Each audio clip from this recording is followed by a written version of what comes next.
નમસ્કાર મિત્રો, કિશોર Ramani, subject biology, ધોરણ 11 ની અંદર આપણે ચેપ્ટર નંબર 22ના MCQ ડાઉટ સોલ્વ કરશું. આજે આપણે જે આગળના PDF ફાઇલ મોકલેલી જે MCQ ની અથવા તો લીથો જે તમને મળેલ છે એ MCQ સોલ્વ કરેલ એમાંથી જે કાંઈ આપણે ડાઉટ છે આપણે વોટ્સએપ દ્વારા કે એના દ્વારા મેસેજ કરેલા અને બધા જ MCQ એક વખત જોઈ નાખી અને મોટાભાગના વિદ્યાર્થીએ સોલ્વ કર્યા છે, પણ કેટલાક વિદ્યાર્થી એવા છે કે જેના કોઈ ડાઉટ આવ્યા જ નથી.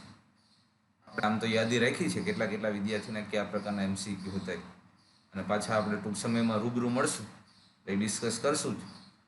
તો આપના જે કાંઈ MCQ મળેલા છે એનો સોલ્યુશન જોઈ લઈએ.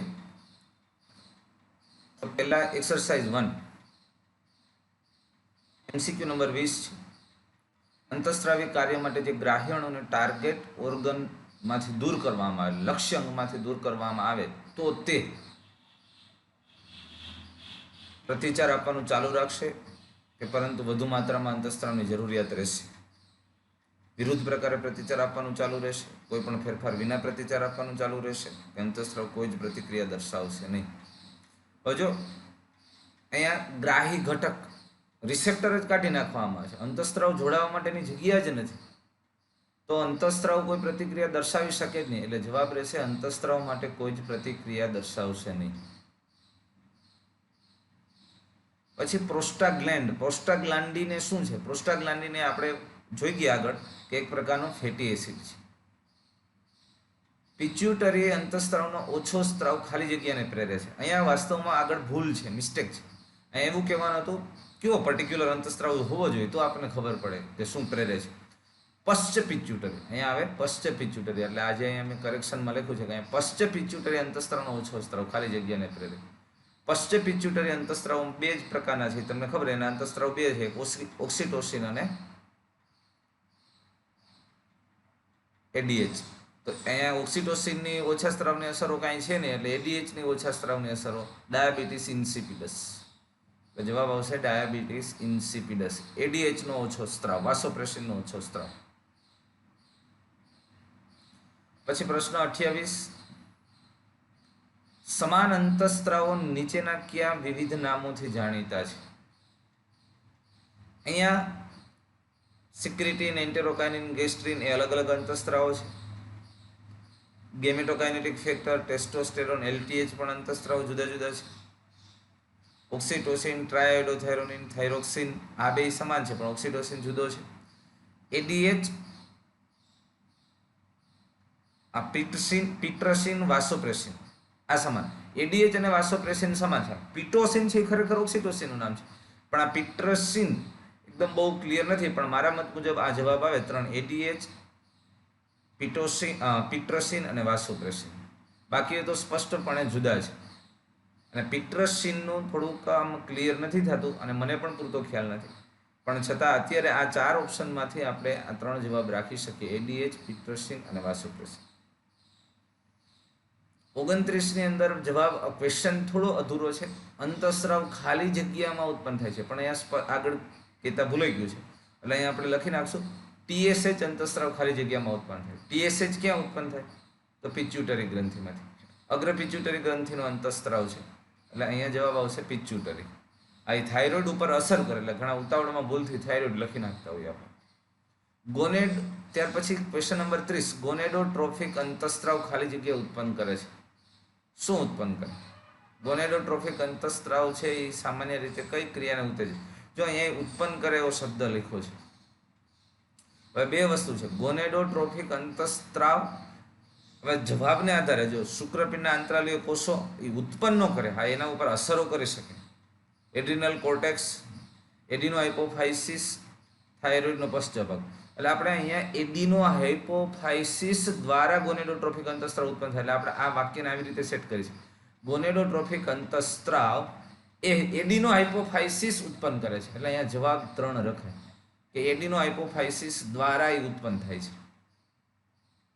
GTH. 40મો પ્રશ્ન છે, અંતઃસ્ત્રાવ ન્યુરોહાઇપોફાઇસિસમાં ક્યાં નિર્માણ પામે? હવે અહીંયા ક્વેશ્ચનમાં થોડીક ભૂલ છે. ખરેખર એવું પૂછવા માંગે છે ન્યુરોહાઇપોફાઇસિસ અંતઃસ્ત્રાવ ક્યાં નિર્માણ પામે છે? તો ન્યુરોહાઇપોફાઇસિસ એટલે પશ્ચ પિચ્યુટરી વાળો ભાગ થયો. તો એ ક્યાં? પણ એના અંતઃસ્ત્રાવો સર્જાય છે ક્યાં? એ તો હાઇપોથેલેમસમાં સર્જાય, પણ હાઇપોથેલેમસના ચોક્કસ કેન્દ્રોમાં સર્જાય. આખું હાઇપોથેલેમસ નથી સરખું. અને એટલે તમે કદાચ આપણે ભણ્યા ત્યારે જોઈ ગયા કે સુપ્રાઓસ્ટિક અને પેરાવેન્ટ્રિક્યુલર સેન્ટર એના દ્વારા. હા, આ હાઇપોથેલેમસમાં આવેલા સેન્ટર જ છે. જો આ ન હોય તો તમે હાઇપોથેલેમસ લઈ શકો, પણ પર્ટિક્યુલર પોઈન્ટ આપ્યા છે એટલે આપણે અહીંયા જવાબ 3 રાખશું. પાર્સ નર્વોસા એટલે તમને ખબર પશ્ચ પિચ્યુટરીનો ભાગ થાય. પાર્સ ડિસ્ટાલિસ એટલે અગ્ર પિચ્યુટરીનો ભાગ થાય. 43 માં નીચેનામાંથી કયો અંતઃસ્ત્રાવ ઉત્સર્ગ એકમ દ્વારા ફેકલ્ટેટિવ પાણીના પુનઃશોષણમાં મદદરૂપ થાય છે? એટલે સામાન્ય રીતે સાનુકૂલિત રીતે પાણીના પુનઃશોષણમાં મદદરૂપ થાય તેવો એક જ અંતઃસ્ત્રાવ છે આમાંથી એડીએચ, વાસોપ્રેસિન અંતઃસ્ત્રાવ પશ્ચ પિચ્યુટરીનો. 49 પ્રશ્ન નંબર 49 માં એલટીએચ ખાલી જગ્યા તરીકે જાણીતો છે. લ્યુટિયોટ્રોપિક હોર્મોન. તો લેક્ટોજેનિક અંતઃસ્ત્રાવ પણ તેને કહેવાય. પ્રોટીન એ અહીંયા પ્રિન્ટ મિસ્ટેક થઈ ગઈ છે. મેમોટ્રોપિક હોર્મોન પણ કહેવાય એને. અહીંયા પ્રોટીનની જગ્યાએ પ્રોલેક્ટિન આવે છે, અને જો પ્રોલેક્ટિન તમે કહી દો તો બધા જ જવાબ આવે, નહીતર આ બે જવાબ આવી શકે, પહેલો અને ત્રીજો. 51 ની અંદર પિચ્યુટરી ગ્રંથિ અને વૃદ્ધિ અંતઃસ્ત્રાવમાં વધારે અસરકારક છે.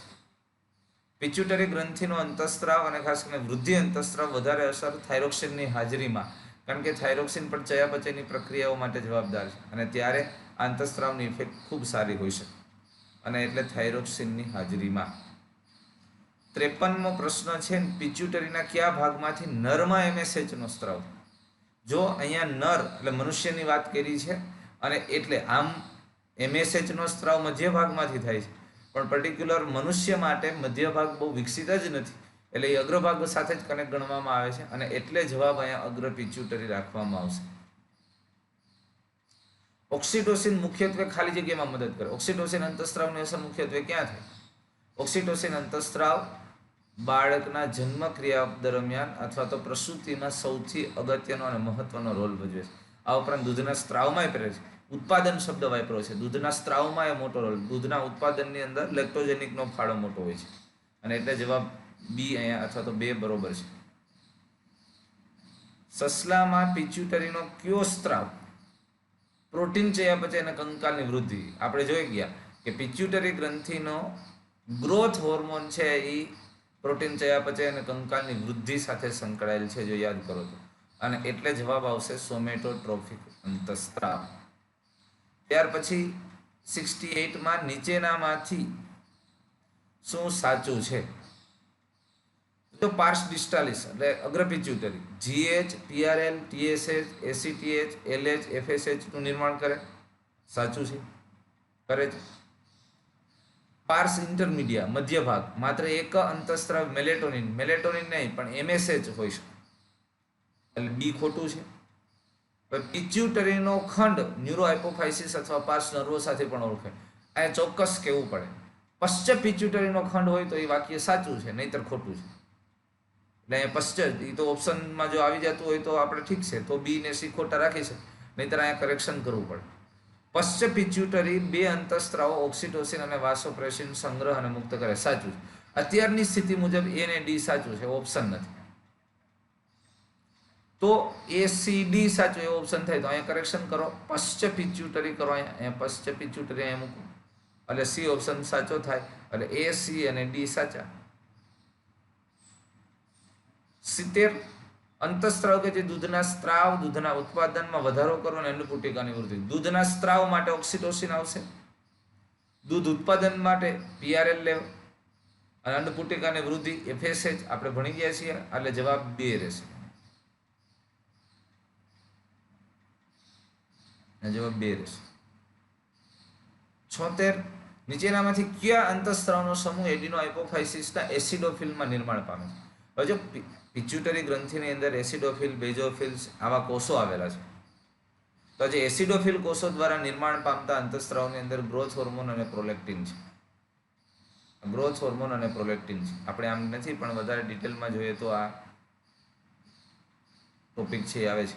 આપણે હવે આ એનસીઆરટી મુજબ એટલે એમાં એની અંદર આ ડિટેલમાં નથી વાત કરતા, પણ એસિડોફિલ પ્રકારના કોષો દ્વારા ગ્રોથ હોર્મોન પ્રોલેક્ટિન જેવા સ્ત્રાવો થાય છે. ત્યાર પછી 77 ફીડબેક મિકેનિઝમ દ્વારા નિયમન પામતો એડિનો હાઇપોફાઇસિસનો અંતઃસ્ત્રાવ. એડિનો હાઇપોફાઇસિસ એટલે પિચ્યુટરી અગ્ર પિચ્યુટરીનો અંતઃસ્ત્રાવ છે. એક જ આપ્યો છે છોકરાઓ TSH અને ફીડબેક મિકેનિઝમ એમાં પ્રતિપોષી નિયમન થાય છે. TSH ના વધુ પડતા સ્ત્રાવને કારણે એ થાઇરોઇડ ગ્રંથિ ઉપર અસર કરે, થાઇરોક્સિનનો વધુ સ્ત્રાવ થાય અને થાઇરોક્સિનનો વધુ પડતો સ્ત્રાવ હાઇપોથેલેમસ ઉપર અસર કરે અને હાઇપોથેલેમસમાંથી TSH RH IH નો સ્ત્રાવ પ્રેરે એટલે અવરોધક અંતઃસ્ત્રાવનો સ્ત્રાવ અને TSH ના સ્ત્રાવને અટકાવે. 79 ખાલી જગ્યા દ્વારા વૃદ્ધિ સ્ત્રાવ કરવામાં આવે છે. વૃદ્ધિ અંતઃસ્ત્રાવ તો હવે તો હમણાં જ આપણે વાત કરી કયા કોષો દ્વારા? એસિડોફિલિક કોષો દ્વારા. એસિડોફિલિક કોષો દ્વારા વૃદ્ધિ અંતઃસ્ત્રાવ અને પ્રોલેક્ટિન જેવા સ્ત્રાવ થાય. 80 વાસોપ્રેસિન ખાલી જગ્યાને પ્રભાવિત કરે છે. વાસોપ્રેસિન ખાલી તો અહીંયા ઇલેક્ટ્રોલાઇટ ઇફ્લક્સ એટલે સામાન્ય રીતે ખનિજ તત્વોનું જો આમાં બહાર નીકળવું અને અંદર નીકળવું એને આધારે ફ્લક્સમાં કહેવામાં આવે. ઇફ્લક્સ ને ઇનફ્લક્સ. તો ઇફ્લક્સ એટલે બહાર નીકળવું. ચેતાની ઉત્તેજના ઉપર એની અસર ન થાય પણ પાણીના પુનઃશોષણ ઉપર એની અસર થાય અને ઉપરના બધા. તો અહીંયા જવાબ 3 રહેશે અને એ તો તમને ખબર છે.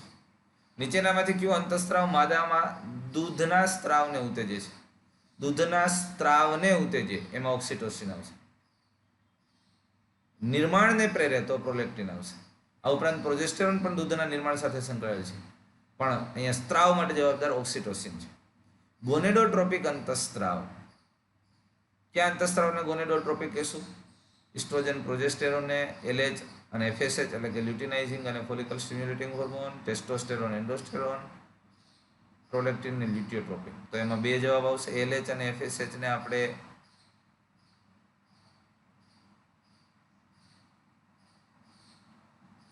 ગોનેડોટ્રોપિક હોર્મોન કહેશું. ત્યાર પછી 93 બાળકના જન્મ બાદ કયો અંતઃસ્ત્રાવ દૂધના સ્ત્રાવ માટે જવાબદાર છે? બહુ સ્પષ્ટ છે, ઓક્સિટોસિન આવશે. પણ જો અહીંયા પ્રોલેક્ટિન ક્યાંય ઓપ્શનમાં આપ્યું અહીંયા મિસ્ટેક થઈ ગઈ છે ટાઈપિંગમાં તો પ્રોલેક્ટિન પણ લઈ છે પણ દૂધનો સ્ત્રાવ કીધો છે એટલે મુખ્યત્વે ઓક્સિટોસિન જવાબ રહેશે. પણ અમુક જગ્યાએ આપણી ટેક્સ્ટની અંદર એ માઇનોર મિસ્ટેક છે. દૂધના નિર્માણ માટે આવે તો પ્રોલેક્ટિન હોય અને સ્ત્રાવ હોય તો ઓક્સિટોસિન. ફિલિપ્સ કોલિપે નીચેનામાંથી કયા અંતઃસ્ત્રાવની શોધ કરી? પેરાથાઇરોઇડ અંતઃસ્ત્રાવ યાદ કરો. કોલિપ્સ હોર્મોન પણ એને કહેવામાં આવે છે. અનુપ્રસ્થ સંધાનથી જોડાયેલ થાઇરોઇડ ગ્રંથિના 2 ભાગને એટલે થાઇરોઇડ ગ્રંથિના 2 ભાગને જોડતો જે રચના છે, ભાગ છે, સંયોજન છે એને શું કહેશું? તો એ તો આપણને ખબર છે ને, ઇસ્થમસ તરીકે ઓળખવામાં આવે છે. ઇસ્થમસ થાઇરોઇડ ગ્રંથિના 2 ભાગને જોડતી સંયોજક પેશીની રચના અને ઇસ્થમસ કહેશું. પેરાથાઇરોઇડ અંતઃસ્ત્રાવ ખાલી જગ્યા વિટામિન સાથે કાર્ય કરે છે. કેલ્સીફેરોલ વિટામિન ડી સાથે કેલ્શિયમના પુનઃશોષણ સાથે સંકળાયેલ છે અને વિટામિન ડી પણ કેલ્શિયમના શોષણ સાથે સંકળાયેલ છે અને એટલે કેલ્સીફેરોલ. સંગ્રાહક ગ્રંથિ જોજો 110 સંગ્રાહક ગ્રંથિ. અરે જ્યાં અંતઃસ્ત્રાવનો સ્ત્રાવ થાય એક જ ગ્રંથિ માત્ર એવી છે અને એ છે થાઇરોઇડ. કારણ કે થાઇરોક્સિન થાઇરોગ્લોબ્યુલિન અંતઃસ્ત્રાવ નિષ્ક્રિય સ્વરૂપે સંગ્રહ કરે છે. પછી હાશીમોટા અથવા હાશીમોટા રોગના લક્ષણો ખાલી જગ્યાની જેમ વિકાસમાં થાઇરોક્સિનનો અલ્પસ્ત્રાવ હાઇપોથાઇરોડિઝમ. આપણી જે પ્રતિકારક તંત્ર જ્યારે થાઇરોઇડ ગ્રંથિના કોષો ઉપર અસર કરે અને જેને કારણે થાઇરોઇડ ગ્રંથિના કોષોને નુકસાન થાય અને સ્ત્રાવમાં ઘટાડો થાય ને થાઇરોક્સિનનો અધસ્ત્રાવ હાઇપોથાઇરોડિઝમને કારણે જોવા મળતા એટલે અહીંયા જવાબ આવશે થાઇરોક્સિનનો અધસ્ત્રાવની જેમ વિકાસ. મનુષ્યમાં પેરાથાઇરોઇડ ગ્રંથિને કાઢી નાખવામાં આવે તો જો એ કાઢી નાખવામાં આવે તો પેરાથાઇરોઇડ હોર્મોનનું પ્રમાણ ઘટે અને એની ઉણપથી તમને ખબર છે ધનુર થાય, પેરાથાઇરોઇડ ટીટેની થાય. આ સિમોન્સનો રોગ છે એ પિચ્યુટરીના અલ્પસ્ત્રાવને કારણે થાય. મિક્સોડીમાં હાઇપોથાઇરોડિઝમને કારણે થાય અને એડિસન્સનો રોગ છે એ થાઇરોક્સિનના અલ્પસ્ત્રાવને કારણે થાય. પેથોલોજીકલ અવસ્થા શરીર વિકૃતિ શાસ્ત્ર પ્રમાણે ગોઈટર એટલે ભાઈ ગોઈટર કોની સાથે સંકળાયેલ તમને ખબર જ હોય. આમાં કયા પ્રશ્ન આ તો ડાઉટ કેમ થયો એ અઘરું કહેવાય. થાઇરોક્સિન સાથે સંકળાયેલ અંતઃસ્ત્રાવ છે ગોઈટર. 119 અસ્થિમાં કુરૂપતા નીચેનામાંથી શેની ત્રુટિને કારણે થાય છે ભાઈ? કુરૂપતા, સોમેટોટ્રોપિક હોર્મોન. તો આપણને ખબર છે એનાથી શું થશે? તો એનાથી તો સામાન્ય રીતે વામનતા આવશે. પીટીએચની ઉણપથી પેરાથાઇરોઇડ અંતસ્ત્રાવ, તો શરીરમાં કેલ્શિયમનું પ્રમાણ ઘટશે, પેરાથાઇરોઇડ ટીટેની થશે. થાઇરોક્સિન, હાઇપોથાઇરોઇડિઝમના કેરેક્ટર. વિટામિન ડી આવશે જવાબ, વિટામિન ડી. વિટામિન ડીની ખામીને કારણે કેલ્શિયમનું શોષણ ઘટે અને પરિણામે અસ્થિઓનું પૂરતું નિર્માણ ન થાય, અસ્થિ સુષિપ્તતા જેવા રોગો થાય. અને એટલે 119 વિટામિન ડી છે વધારે યોગ્ય જવાબ રહેશે. એડ્રિનલ બાહ્યકનો અધોસ્ત્રાવ શેને પ્રેરે છે? તો જો આ સામાન્ય રીતે વંધ્યત્વ અંશતઃ માત્રામાં આવે, ક્રિટિનિઝમ થાઇરોઇડના આવે, ડ્વાર્ફિઝમ છે એ પણ થાઇરોઇડના અલ્પસ્ત્રાવ અથવા તો પિચ્યુટરીમાં આવશે. તો એડિસન્સ ડિઝીઝ જવાબ 2 આવશે. 3F ગ્રંથિ, ફિયર, ફાઇટ અને ફ્લાઇટ, લડો યા ભાગોની સ્થિતિ માટે કોણ જવાબદાર છે? તો અહીંયા એડ્રિનલ ગ્રંથિ આવશે. એવી જ રીતે ફોરેસ ગ્રંથિ, ફોરેસ સામાન્ય રીતે એડ્રિનલ ગ્રંથિ છે એ કઈ કે ફોરેસ શું કરવાને કીધું? સુગર મેટાબોલિઝમ સાથે સંકળાયેલ છે, સોલ્ટ રિટેઇનિંગ, ખનિજ તત્વોના શોષણ સાથે સંકળાયેલ છે, સેક્સ હોર્મોનનો સ્ત્રાવ એમાંથી થાય છે. તો આમ સામાન્ય રીતે આવી રીતે આને ES સાથે, સ્ટ્રેસ સાથે સંકળાયેલી છે, સ્ટ્રેસ હોર્મોન તરીકે પણ ઓળખાય છે અને એટલે એને એડ્રિનલ ગ્રંથિ તરીકે ઓળખાય. હવે 144 વિટામિન ડી માટે કયું વાક્ય સાચું છે? પાચન માર્ગમાં કેલ્શિયમના અભિશોષણમાં વધારો થાય, બાળકોમાં અલ્પસ્ત્રાવને કારણે રિકેટ્સ થાય, ઓસ્ટિયોબ્લાસ્ટિકની સક્રિયતામાં વધારો કરે છે. ઉપરના બધા જ પાચન માર્ગમાં કેલ્શિયમના અભિશોષણમાં વધારો કરે, અલ્પસ્ત્રાવને કારણે રિકેટ્સ ઉત્પન્ન થાય,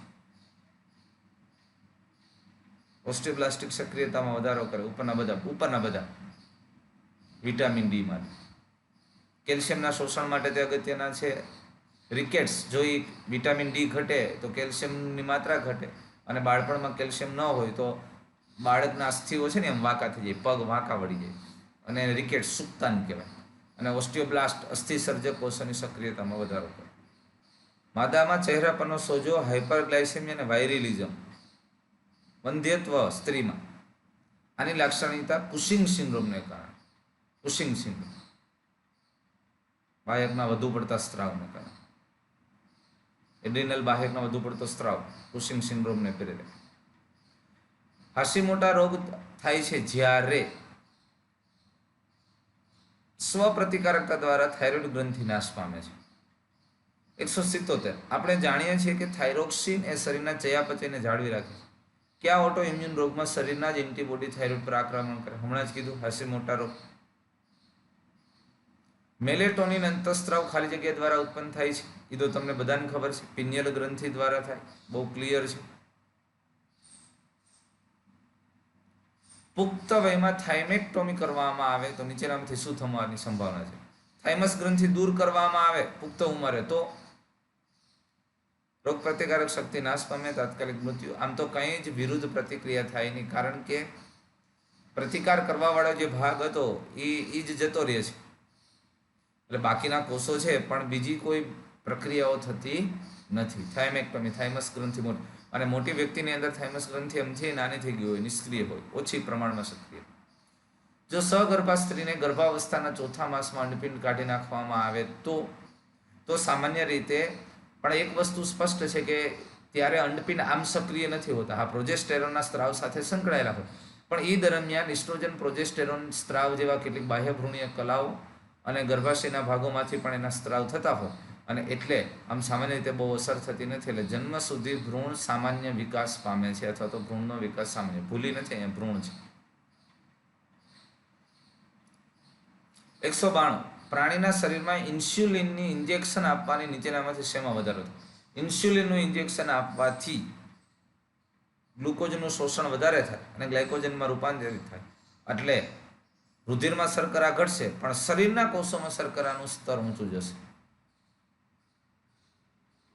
ડાયાબિટીક કોમા ઇન્સ્યુલિનના અલ્પસ્ત્રવણથી થાય છે, જેમાં એટલે ઇન્સ્યુલિનનો સ્ત્રાવ ન થાય તો તો મૂત્ર દ્વારા છે એ ગ્લુકોઝ નીકળી જાય છે, પાણીનું પ્રમાણ પણ વધારે નીકળી જાય છે અને એટલે શરીરમાં નિર્જલીકરણ શરૂ થાય છે ઓછા સ્ત્રાવને કારણે. એટલે જવાબ 3 આવશે. નીચેનામાંથી ક્યુ કીટોન કાંઈ નથી? Ketone body. સક્સિનિક એસિડ એ કીટોન બોડી નથી. સક્સિનિક એસિડ એ કીટોન બોડી નથી.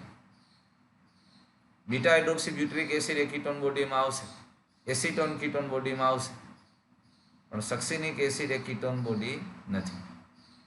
બ્રેન સેન્ડ ખાલી જગ્યામાં જોવા મળે છે. બ્રેન સેન્ડ એ આપણે જોઈ ગયા, ટોપિક વખતે વાત કરી ગયા છે. પિનિયલ ગ્રંથિ અમુક પછી એની અંદર બ્રેન સેન્ડ તરીકે કણિકાઓ છે અને બ્રેન સેન્ડ તરીકે ઓળખવામાં આવે છે, મગજના કાંકરા. નીચેનામાંથી કઈ અંતઃસ્ત્રાવી ગ્રંથિ જૈવિક ઘડિયાળ તરીકે અને ન્યુરોસેક્રેટરી ટ્રાન્સડ્યુસર તરીકે કામ કરે છે? બહુ સ્પષ્ટ છે, જૈવિક ઘડિયાળ તરીકે એક જ ગ્રંથિ કામ કરે છે, એ પણ પિનિયલ ગ્રંથિ જ છે. નીચેનામાંથી ક્યુ કીટોન કાંઈ નથી? અહીંયા ઓપ્શનમાં મિસ્ટેક છે, ભૂલ છે, એટલે ક્વેશ્ચનને કેન્સલ કરવાનો થાય છે. નીચેનામાંથી ક્યુ ફેરોમેન છે? ફેરોમેન બહિર્સ્ત્રાવી ગ્રંથિ દ્વારા સ્ત્રાવ થાય છે. નીચેનામાંથી શેના દ્વારા સ્ત્રાવ થાય એવું કહે તો આપણે એમ કહીશું કે બહિર્સ્ત્રાવી ગ્રંથિ, અને બહિર્સ્ત્રાવી ગ્રંથિ એ ફેરોમેન તરીકે. કયો અંતઃસ્ત્રાવ જઠરાંત્રિય દ્વારા સ્ત્રાવ પામતો નથી? ઇરિથ્રોપોએટિન. મૂત્રપિંડના ભાગો દ્વારા સ્ત્રાવ થાય, આપણને ખબર છે. અને આ ત્રણેય અંતઃસ્ત્રાવો છે જઠરાંત્રિય માર્ગના છે, યાદ કરો. કયો અંતઃસ્ત્રાવ પિત્તાશયના સંકોચનને પ્રેરે છે? કોલેસિસ્ટોકાઇનિન, પેનક્રિયોઝાઇમિન, એટલે જવાબ 1 રહેશે. CCK અને પેનક્રિયોઝાઇમિન. ગર્ભપાત રોકવા માટેનો અંતઃસ્ત્રાવ અટકાવવા માટે પ્રોજેસ્ટેરોન, કારણ કે ગર્ભાશયની દિવાલને ગર્ભસ્થાપન માટે તૈયાર કરે છે અને એટલે ગર્ભપાતને અટકાવે છે. જો પ્રોજેસ્ટેરોનને અટકાવવામાં આવે, એને એન્ટીપ્રોજેસ્ટેરોન આપવામાં આવે તો ગર્ભપાત થઈ જાય, પણ એને રોકવા એટલે ગર્ભસ્થાપન માટે, ગર્ભધારણ માટે પ્રોજેસ્ટેરોન અંતઃસ્ત્રાવ મહત્વનો ભાગ ભજવે છે. તો અહીંયા આપણે એક્સરસાઇઝ 1 જોઈ છે. નેક્સ્ટ વિડીયોની અંદર એક્સરસાઇઝ 2, 3 અને 4ના ડાઉટ સોલ્વ કરશું.